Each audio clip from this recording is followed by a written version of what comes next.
kita harus membangun dan menciptakan bagaimana kita punya kemauan, punya ambisi, punya cita-cita untuk menjadi orang sukses.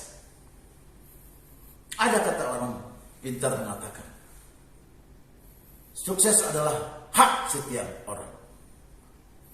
Itu kata motivator yang pernah saya baca. Tapi setelah saya merenungkan, kata-kata itu tidak cukup. Sukses tidak bisa menjadi milik orang malas. Sukses tidak bisa menjadi milik orang yang tidak mau belajar. Ya, makanya saya suka rubah kata-kata itu ya. Sukses adalah milik siapa saja yang mau bersungguh-sungguh memperjuangkannya. Ya, jadi Anda jangan berharap akan sukses kalau tidak mau sungguh-sungguh memperjuangkannya. Bagaimana cara memperjuangkannya? Nah, ini harus kita pelajari, harus kita pahami dalam diri kita. Ya, yang pertama, untuk menjadi sukses itu dulu perlu kita punya impian. Ya, jadi pastikan semua marketer prioritas grup ini adalah orang-orang yang punya mimpi, yang punya cita-cita. Walaupun kita berada tinggal jauh di kampung sana, walaupun kita hanya sebagai seorang yang punya pendidikan rendah, walaupun kita hanya sebagai seorang ibu rumah tangga, setiap kita wajib harus punya cita-cita. Nggak perlu takut-takut. Selagi kita mau bersungguh-sungguh memperjuangkannya, kita punya hak untuk sukses. Nah, dalam membangun cita-cita ini, saya ingatkan teman-teman, ya. Karena kan ya kalau kita bicara cita-cita, dulu waktu kecil kita juga sering menyebut cita-cita kita, benar nggak? Waktu kecil hampir semuanya punya cita-cita, mau jadi dokter, mau jadi guru, mau jadi tentara, ya. Tapi ternyata nggak kesampaian. Akhirnya menjadi marketing nih prioritas. Ya terlepaslah itu apapun penyebabnya, apapun masalahnya, yang jelas kita gagal mendapatkan cita-cita kita. Pasti ada sebabnya. Ya, pasti ada sebabnya. Tapi oke lah, itu kan dulu cita-cita waktu kecil. Menyebutnya nggak mikir-mikir. Kemudian ketika remaja menghadapi masa pancaroba, ya banyak godaan sana sini, akhirnya tidak fokus mencapai cita-cita. Nah, sekarang saat ini kita berada di prioritas grup. Ya terlepas itu kita bukan, saya nggak ada cita-cita jadi sales, nggak ada cita-cita jadi mitra usaha, nggak ada cita-cita jadi pramuniaga, nggak kenal itu anak kecil kita pramuniaga. Tapi sekarang kenyataannya kita berada di prioritas grup. Ya, jadi suka nggak suka kita sekarang berada di prioritas grup, mencari nafkah di sini, bergaul dengan teman-teman di sini. Segeralah fokus kepada apa yang menjadi yang kenyataan yang ada sekarang ini. Fokus, nggak usah pikirkan cita-cita lain lagi. Sudah nggak ada lagi dalam kamus kita itu. Mau jadi dokter nggak mungkin lagi, mau jadi tentara nggak mungkin lagi. Fokus sama cita-cita kita. Karena kenapa kita harus fokus pada cita-cita kita di prioritas grup ini? Karena prioritas grup juga menyediakan hal-hal yang nggak kalah menariknya, menyediakan hal-hal yang luar biasa, yang belum tentu bahkan di tempat lain mereka sediakan. Mana ada perusahaan bisa berani menyediakan marketingnya pergi umroh, bahkan yang terbaik nasional kita berangkatkan pergi ke Eropa, jalan-jalan Thailand, penghasilan ada yang sampai 20 juta, 30 juta, belum tentu.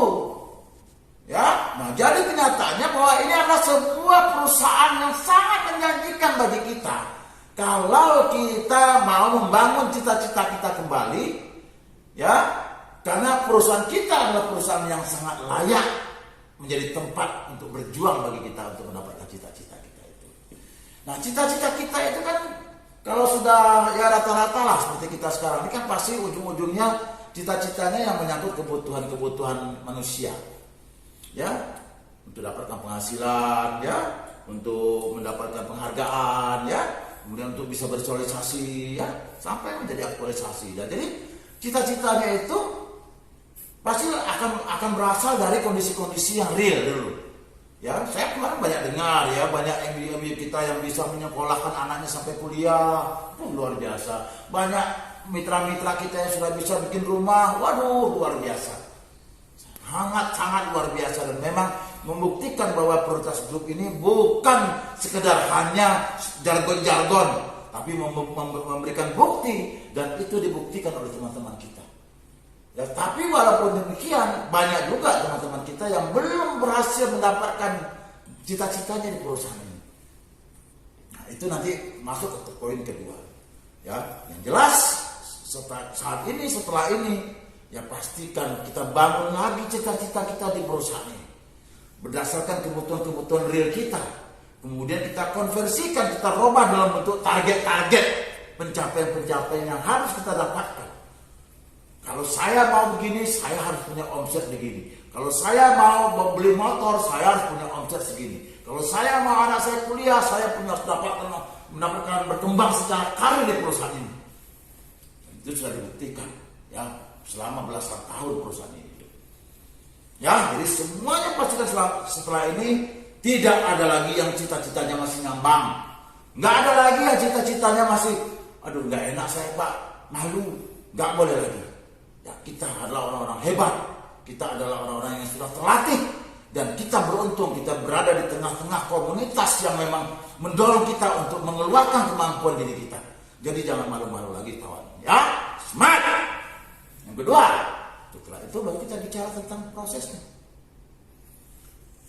Cita-cita, kalau kita tidak lakukan tindakan, itu nggak bisa. Bagaimana cara bertindaknya? Ya, tentu saja ketika kita sudah menuju sebuah cita-cita, kita harus tahu langkah-langkahnya seperti apa. Ya, pertama contohnya, saya mau agar saya bisa menyekolahkan anak saya minimal harus ada omset 100 juta. Bagaimana cara 100 juta ini? Tentu harus ada proses yang kita bangun. Ya, yang pertama tentu tadi yang sudah dibahas tadi oleh Pak Hendrik, Pak Dion, masalah menyangkut attitude. Ya, kita sudah tahu konsekuensi 100 juta itu kan kita sudah tahu. Ya, sudah tahu konsekuensi 100 juta itu nggak mungkin tiba-tiba seperti hujan yang datang dari langit. Sudah tahu nih, 100 juta kalau rata-rata 1 mak itu 4 juta, berarti 25 mak. 25 mak. Atau kalau 5 juta lah sekarang mungkin anggap, berarti 20 mak. 20 mak realisasi. Berarti hampir tiap hari itu realisasinya. Kalau hampir tiap hari realisasinya, nah berarti hampir tiap hari juga kita harus dapatkan minimal 2-3 PK. Nah, kalau sudah tahu konsekuensi seperti itu, harus diatur strateginya. Bagaimana nih 3 PK ini? Dari medsosnya berapa PK? Dari canvassing fisik door to door-nya berapa PK? Harus diatur tergantung kekuatan Anda masing-masing, di mana kondisi Anda tinggal, berada. Tentu juga harus disiapkan manajemen waktunya. Bagaimana mengatur waktunya antara keluarga. Nah, inilah keuntungan kita jadi mitra ini.